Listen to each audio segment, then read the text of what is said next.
One of my first teachers was the antithesis of breathy spirituality. Yeah, he could go there, but he could also have an amazing time in a bar and just be out there gambling and living life. And I think that that's what we sometimes forget on this journey is that, okay, I've got to be this way. No, you've got to be you.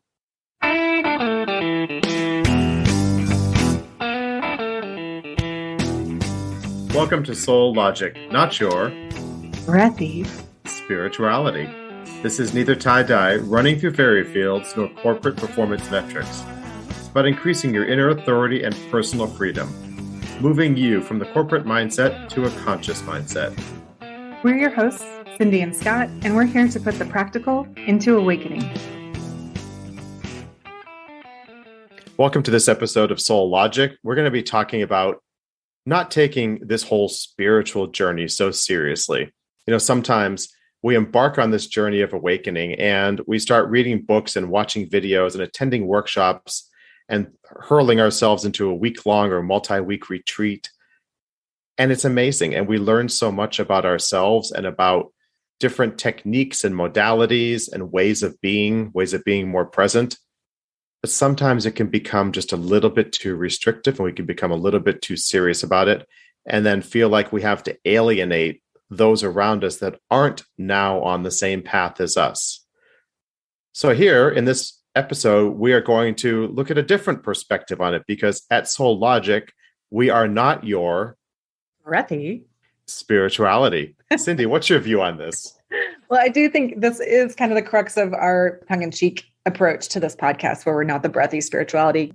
And I think a lot of times we find a practice that we really like, that we're diving in deep, and we think, oh, to do this right, to be enlightened, we have to do this practice all the way, all the time, to the nth degree. And we basically kind of lose ourselves in the spiritual practice. And that is totally against the whole point of being on this journey. The journey is about getting your center, not being so focused on an external practice that you're applying to yourself in a way that's not, at some point, not actually benefiting you because you're getting too far down there and taking it way too seriously. I mean, it's not to say this journey isn't hard. It definitely has its ups and downs, but it doesn't always have to be carrying lots of heavy load, right? It doesn't have to be, you don't always have to be offloading shadow. You don't have to always be doing some of the heavy work. You don't always have to be looking at something at the nth degree in astrology. I mean, you can if you want to, but if I just go off on a second, I love astrology. I think it's cool, but I do not go to the nth degree of things to like chart my day out. And I think that's going too far. I think that's taking this way too seriously. That's just my own personal opinion, because I think that's giving away your own free will and your own choice. When somebody's so into a practice that your life is dictated by it, you've gone too far, in my opinion. What do you think, Scott? We are putting the opinions on the table in this one, and that ties in with personal power and expressing ourselves. And I love what you said. If you're making every decision in life based on a practice or modality or the advice of somebody, you've given away your personal power, because you do know what's right for you. You can feel into what's right for you. And let me go back in time a little bit. When I started on this journey, probably, over 30 years ago now, getting old, but over 30 years ago, one of my first teachers was the antithesis of breathy spirituality. Yeah, he could go there, but he could also have an amazing time in a bar and just be out there gambling and living life. And I think that that's what we sometimes forget on this journey is that, okay, I've got to be this way. No, you've got to be you, right? Because almost 8 billion people on this planet, we are not meant to be cookie cutter. We're supposed to be unique. That's the benefit of us all being here, is to create this patchwork, this quilt of humanity. And I think that if we summed up spirituality in one word, it's just being present, or two words. It's being present and remembering that we're spiritual beings having a physical experience. But let's not forget that, because physical is physical, and you do want to do things in the physical Yes. and have fun, right? And that's how we learn, by doing. It's so true. And like, we're not, everybody's meant to go sit on a mountain and be a monk in complete silence and solace. Some people do that, and that's fine. But I think the point you're making is so important, that we're human. We're having an experience. We are living our daily lives. I think we're meant to be doing this. I think for the majority of us, we're not all Eckhart Tolle. We're not all, getting enlightenment and inspiration on a park bench and then taking that out. I mean, we need him as a teacher, but we don't all need to be him. And I think when we look at these practices and we start to let them dictate to us, we're bypassing actually even our own experience. They call it spiritual bypassing, where it's if I do this practice and it tells me what to do, and I do that, you are, yes, giving away your own personal power. And you are then saying, oh, this is what I need. And you can essentially skip over some of the work you need to do. And I've seen people go out into astral planes and do transcendental meditation or take some of the psychedelic drugs and just completely bypass all the work that you have to do. And they're like, oh, it's amazing. We're all connected and we're all one. And that's great. But they haven't done the personal work. They're just skipping it and going straight into that. And then they want to just keep having that experience over and over and over. But it's not anchored in anything within themselves. That is a great way to say it, because I've done that and I've had amazing experiences through what you just mentioned. And when I came back down, back from the experience, I said to myself, okay, that was amazing. Now, how do I integrate that into my physical experience right now? Because hello, there's a body here, right? And this podcast is a great example of that. This is a way that both of us have found to integrate into this, because we're reaching people. We're learning every episode that we talk. When we talk, we're learning something valuable. That integration is critical, because if we're not bringing it back into ourselves and into our life and living our life, fully living our life, then we're missing so much. And we're missing the real opportunities to do the work that is often uncomfortable. And sometimes we do have to face our shadows, but that's where the growth happens as well. I love the integration point you just made. And I think that's really, really key, because, and that's both, I think that's mind, body, spirit. When you are jumping from practice to practice or deep diving into a practice and you're getting into degrees of things and you're like, oh, I can't do this, or I can't do that, or I should do this, or I should do that. That's your mind. That's your mind driving your experience, not your whole being. Right? And we talk a lot. We're soul logic because we believe in using all of our intelligence to live our lives. So yes, we need the mind, but we also need our heart. We also need our soul. And when you get too involved, too myopic on one particular practice, you can tend to start letting the mind drive the bus. Yeah, and it becomes more polarized, right? I can't do this. I have to do this. Well, now you've just given yourself a set of rules that may or may not be for your highest calling, your highest purpose in life. And there is that tug of war that sometimes can happen. I've talked to friends and clients on this journey, and there's that period, and it's often at the beginning, where they feel like they have to cancel everything they've done before in their life, let go of people, let go of things that they used to do, and just create a whole new way of being and a whole new way of life. Well, you don't have to. Some do. And you kind of touched upon this, but you don't have to. It doesn't have to be that hard. It really can be a more gradual integration of, I'm becoming this, but I'm still that. And it's okay. And what I have found is that the more we change, what I noticed is that everything around me changed, and some people came along for the ride and others didn't. But many of the relationships that I had from before were redefined, and they became much deeper. They became more satisfying in some ways, and some of them didn't, and that's okay. But even the ones that didn't, there was never a hard stop with anything. Does that make sense? It wasn't black and white. It wasn't polarized. Yeah. It's still fine. It's just kind of fades. It kind of fades. Exactly. Yep. Because we're energetically, we're becoming something different, and it's fine. Yes. Oh, and I love that becoming something energetically different or energetically becoming different. Hmm. Let's just take a quick break. But when we come back, I want to actually, let's talk about the fun side. I mean, there's some really trippy stuff that happens when you can start going down this path. And I think one thing you talk about the people coming into your life, and some fading away, and those people that come in, you're like, hey, is this happening to you? Is this nuts? And Yeah. it can be really kind of fun in the exploration. So let's talk about that when we come back. All right. Sounds good.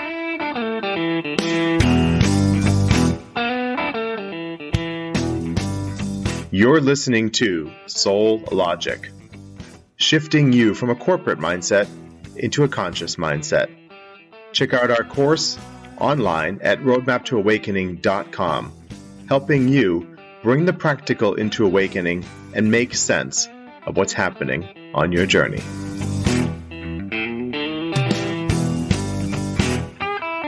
All right. We talked about getting too myopic, too down the rabbit hole and what that can mean. But let's talk about the fun side of it when kind of weird, interesting things are happening. There's synchronicities and there's just like patterns and signs, and nature comes in crazy ways. I know you've got stories, Scott. I've got stories, lots of stories. But before I start telling any of the stories, what I want to say is when we get to this place, again, it kind of ties back into inner power, right? Mm-hmm. We're not necessarily looking for an answer, but the answer comes to us. Or we start to notice things. So we start with number one, first thing, we understand, not just logically, but we really embody, we internalize the understanding that we are all connected. Okay. There is this energy that, call it the God force, call it the source, whatever you want to call it, that is responsible for everything that we see and are. So we're all energetically connected with animals, with nature, with other people, of course, with everything. And that's really, once we really start to understand that, I think it changes everything. There's more compassion. There's more of a sense of, okay, I get this. It's not as final as we talked about in soulmates and karmics. It's not a one and done, right? There's more to this than we can really understand in our physical body right now. So that's the first thing. And then I found that I'm much more in the moment. So when I'm more in the moment and I understand everything happening around me at a macro level, it's not myopic, as you said, it makes me more open. And when I'm more open, then I'm more willing to be surprised because I'm not feeling the need to control everything as I did before. Now, some may say that it requires surrender, and to a degree, yes. I start to just surrender to what's in store for me, to what the universe wants. Doesn't mean I'm giving away my power. Absolutely not. But what I have noticed is that so many more things happen, be it that chance encounter, be it that coincidence, which I hate that word because things aren't coincidences, right? When you understand that everybody and everything is connected, there's no coincidence. It was meant to be. And there may not be any earth-shattering reason why it was meant to be, but it was meant to be. And we somehow attracted that into our life. Yeah, that's true. And just to go a little bit further down this little tangent here, or a side conversation, I just recently rewatched the TEDx talk from the neuroscience. Is it Jill Bolte? I think Bolte. And she had the stroke, and she was a neuroscientist, and she could really watch it from the inside happening. But this one that I watched, she actually brought out a human brain, and she talked about the right side of the brain is super conceptual. And she talked about, as she's having the stroke, where she would look at her arm and she couldn't see the boundary of her arm and the table or the wall or whatever she was looking at. And she was trying to make a phone call. Numbers were like squiggly lines. And then her other, I think it was a left side brain, would kick in and be like, oh, you're in trouble. You've got to make a phone call, and she would just go back and forth between this. But when she was in this conceptual side, she saw it's within us, but it's also scientific, I guess is where I'm trying to go. Like there's a side of our brain that taps into that. We are all connected. We are all one. And here's a neuroscientist. I mean, she's not woo-woo at all. I mean, she might be spiritual. I don't know, but she's scientifically experiencing this we're all one, we're all connected piece, which I think is just, I always love it when science backs up the spiritual stuff. So I just wanted to share that really quickly as we get into some of these stories about synchronicities and whatnot. I think it exists already within our brain, and it's it's balancing those experiences between this super conceptual, we are all one, and our brain, other side of our brain functioning and making it, helping us function in that everyday life. It's a balance. So I think there's things as I started on this journey that definitely tested my boundaries of belief. And I think that's where having community like this, where you're like, this just happened to me. Like, I think the common question is, did I make that up? Because things start happening where you're like, I don't think that was a coincidence, to your point that there are none. Yeah, I can share a story that just happened a couple of weeks ago. And I went through a lot of what you just said. Did I make this up? My mind was really beating myself up. In the last few years, I've talked about the twin flame experience and how, what's the word? Dramatic? How dramatic? Dramatic or traumatic? With a T or a D or both? Actually, dramatic, traumatic, and profound. So let me throw all three in there. Nice. Because that was really like the final hammer on the head to just say, okay, you need to stop being in control. And you need to just surrender to all of this because here's what's going on type of thing. I mean, I'm really minimizing years of trauma maybe, but it caused me to, because what I was experiencing, what I was seeing was in the physical world, obviously, was causing me to really doubt. And I was thinking at times, am I making this up? Like, am I making this up? I mean, it was really mind blowing. So let me share a little story. This is a crazy one. It just happened a couple of weeks ago. It's to do with my twin, and we had not spoken in a few months. This is very recent, as I said. And I was out in California driving on I-10, or the 10, as they say, from Los Angeles to Palm Springs. And I'm driving along the highway and with a friend in the car. We had a rental car. And I saw 4 or 5 cars pass us that had on the license plate the numbers in his birthday. Either the month and the day, or the day and the month, flip-flopped. And I noticed this. So obviously the energy of my presence, my being, directed me to look at that car's license. I wasn't looking at every single car's license plate, by the way, Right. But I mean, there were thousands of them, okay, on Interstate 10, but directed me to look at that car and that car and that car and that car at whatever time. So like I said, 4 or 5 cars in the first hour of the drive, and it was about a 2.5 hour drive. And I thought to myself, I didn't say anything to my friend. I thought to myself, I'm going to hear from him soon, because this typically happens. Like, I'll see this, and then within a day or two, there's some sort of a message or there's some sort of contact. But I was fine, kept on driving. And then my friend asked me, hey, have you heard from him? Any news? No, not really. Okay, fine. At that point, I said, he has a connection to Riverside, California. And I said, isn't Riverside somewhere around here? Yeah, I think so. It's somewhere in this area, kind of on the way to Palm Springs. Okay, fine. 10 minutes later, we passed Riverside. The exit San Bernardino, Riverside. I'm like, oh, okay. I had a feeling it was in this area. Because you're from the East Coast. Let's just clarify that. Yeah. Let me clarify. I live in Virginia, outside DC, so I'm not usually driving around LA very often. I hadn't been out there in probably 15 years. About 20 minutes later, I reached down, looked at my phone. And I said, you're not going to believe this. He said, what? I said, my twin, sent a message 20 minutes ago, which was almost to the minute that we had passed the exit for Riverside. And I'm driving. So I just continued driving. And I thought to myself, this is amazing.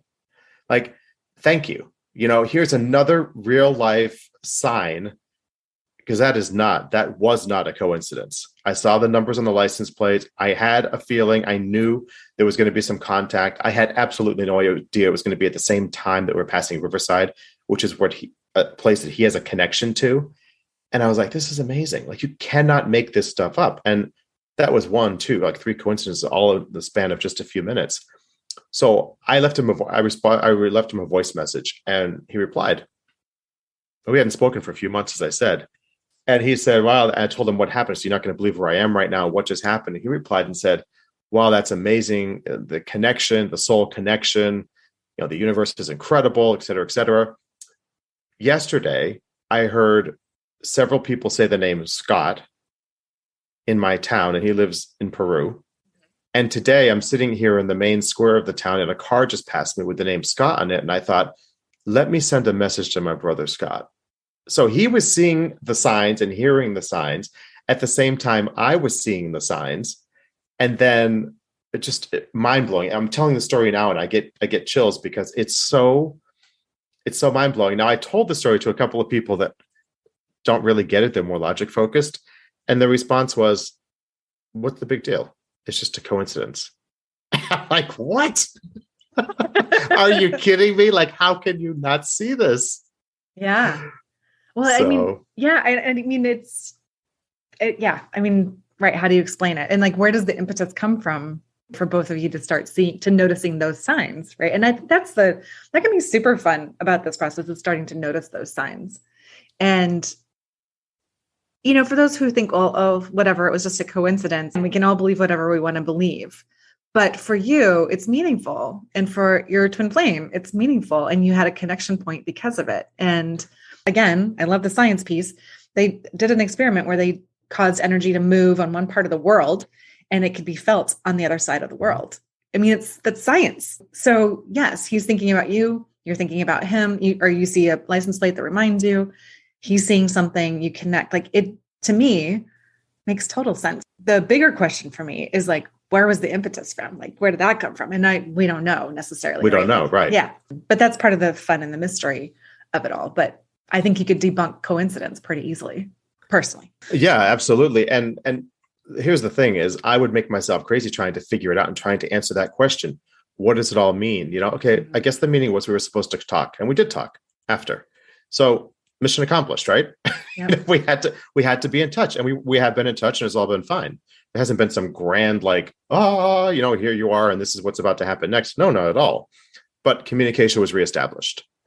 Well, and we've talked about relationships being a learning opportunity for ourselves. So there's lots unfinished there. But who hasn't had where somebody calls you or you call them and they're just like, sometimes you even pick up and like, I was just calling you. That's weird. Mm-hmm. We've all had that piece where you're connected in and they're either thinking about you or they need a pick me up somehow, or it's all out there. Absolutely. It's all out there in the ethers. We're all connected. And again, when that most recent story happened, for me, it was just really comforting. You know, it was like, oh, good. It's just really comforting. Yeah. It's hard to explain in that sense, but you know, we talk about feeling it and it just felt right. It was like, oh, that was really nice. Oh, and then we got to Palm Springs, and after being there for a little bit, I was in a store. I walked out of the store and in front of me, Inca Cuisine, Peruvian restaurant. And I'm like, okay, I get it. Right. We're supposed to talk. We will talk. Let me just go here for these few days. And yeah, mission accomplished. Thank you. No, and don't you think sometimes like if you don't pay attention to those signs, then, and we've talked about like getting the 2x4 to the head before. Like I get that all the time because I'm like, what sign? I don't get it. That's a quit. I can be guilty of rationalizing off signs or ignoring them or whatnot. And then before I know it, I'm like flat on my back with a 2x4 to my head, like a metaphorical 2x4 to my head, not literal. So if you ignore them, I think they're just little signs of like something to pay attention to.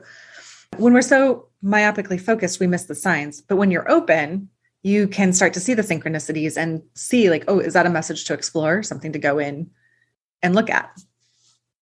Yeah. And it's not necessarily that the focus is to find them because you're not really looking for them because you don't know what you're looking for. But when they happen, you recognize them. It's kind of like being a horse with blinders on. The blinders are there to keep the horse looking only straight ahead. But it's in the peripheral where so much more information is. And if we think about that, it's really in the peripheral of our life where there's so much more for us to learn, for us to see, for us to hear. And that's where the signs are. They're not necessarily right in front of you. So take off your blinders, open up your vision, look to the side here and there, and don't be searching for something because that's more serious, right? When we're more fun and we're lighter and more open, we're just kind of there. We're living our human existence. We're having a good time, hopefully most of the time. We're more energized, we're more present, we're not taking things seriously. And as we do all of that and we're being that way, more is coming to our being, more is being made available to us in the peripheral. It's true. And I think having a sense of curiosity about it is really important. And then you can pull in that element of discernment. I mean, sometimes an event might just be an event. That's fine. But that's it. if you notice something and you're noticing it, you're considering it, you're being like, does that have something I need to be paying attention to? Yes or no. And if it's a no, fine, you move on with your day. If it's a yes, then like, okay, now I can go into some inquiry and discern whether or not it's something I need to take an action on or not. Right. Yeah. And it helps me to come back to what I said earlier. We're not doing this on our own. There's other beings. We're all connected. So it's not like we're just here on our own. No, not at all. I mean, to give you an example, on that same trip, driving back to the airport a few days later, we're talking about airlines, and that was my former life, and talking about airplanes. And we're talking about the 777 aircraft. And at that moment, I was a passenger at that time. A car passed 777 on the license plate. I'm like, yes. You go to Vegas? Well, now we were actually driving away from Vegas, but we were just talking about a 777, and I thought, yeah, like that's great. Like just a real life sign that, hey, it's all connected. You're talking about this, you see this. Does it mean anything? Not really, but it's okay. Or maybe it just means you're in the flow, right? You're that's the word. That is the word. We are in the flow. And you can't be in the flow if you're really trying to work too hard and be too serious, right? You kind of have to let go to be in the flow. It's true. And that's a great place to maybe wrap this up. We always try to give some steps or some concrete ways to do that. So how do you recognize I guess you just gave a great example of being in the flow, like the 777, and you're noticing it and you're like, pretty quickly, like it's just a thing and you move on versus when it's something you need to explore, sounds like. Exactly. I was coming back from a friend's house a few months ago as a group of us got together for dinner, and I got 20 green lights all in a row. Nice. And so after the first maybe 2 or 3, and it was at nighttime, after the first 2 or 3, and this road has a lot of lights, and I thought, how long can we make this go for? And it was green and green and green. And a couple of them were like, I just missed it. I didn't miss it. I mean, but it was just, I still made it through, right? It was like switching to yellow or something before the red. But it was a great example to me of, I was light, I was open, right? I didn't have any blinders on. I was just kind of like present and in the flow. And every time another green light happened, it excited me more. And I'm like, I'm saying to myself, can I get another one? Can I get another one? Like almost like I'm on this race to get all these green. And I got every single one green. It was fascinating. Oh, that's really cool. As you're speaking, you're making me think of, I was in Denver. I have a little, like a condo or whatever I rent there. And I was back for one day and I had some repairs that had to get done. And I had scheduled 1, 2, I can't remember all the details. The main point was, one was I had to change the faucets. They were leaking or something. The plumber shows up. Oh, you don't have the right faucet, but I can run and go get it for you. And I'll be right back. I'm like, seriously? Great. And then there was something with electricity. He comes, like the air conditioner. It's just like things are happening. And I have literally like 6 hours to get this done before I need to catch a flight. And things are just flowing. I got it all done. Like the guy, the tools were found, you don't need this kind of electrician. You need that kind, you need an air conditioner guy. He can come. And then the electrician has to come back. I mean, it's just like all this crazy stuff and it's just flowing. It's just happening. And I'm not intentionally trying to be in the flow, but I think for me, the piece that I took away from it was as I sit down on the plane to go home, I'm like, wow, that was amazing. To your point, that was easy. Like, how did that happen? And I just wasn't freaking out about it. And then as one thing happened, as plumbers, like, oh, I can just run to Home Depot for you. And I'm like, that's amazing. And that begins the flow. And then the next guy, like, here, I can help you do this. And then the next person, here, I can help you do. And I just, by not freaking out about it, by not going, oh my God, I only have 3 more hours to get this done. It just flowed. And the more I let it flow, the more it flowed. I mean, not to be like, to overuse the word here, but I think that's like, if you can just recognize when you're in the flow, it's really cool too. Yeah. And continue to do more of it. And as you said, like I mentioned about the green lights, every time I was like cheering myself through another green light. I mean, it was insane, but it felt good and it was fun. And that's really the thing. I mean, it's supposed to be fun. So start to recognize when you're not freaking out, you're not creating this tension, this stress. It's not too serious, right? It's just easy and it's fun and things really do work. And Look, it is true. We get more of what we focus on. So if we're focusing on, I only have 6 hours, I have to do all this. How am I going to do it? I don't know. Well, you know what? We're going to get, how do I do it? I don't know. And probably it's not going to be done. Or I've got 6 hours here. Let's work through this, see how it goes. And one thing leads to another. And you were pleasantly surprised. You're on your flight back home and you're like, that was pretty amazing. Was. And I think that's the goal of this whole spiritual journey, right? Is to just, I mean, there is some stuff you have to work through, but to recognize how the flow can just, it can be so easy. Let it be easy and let it flow. Thanks everybody for listening, and we'll see you next time on Soul Logic.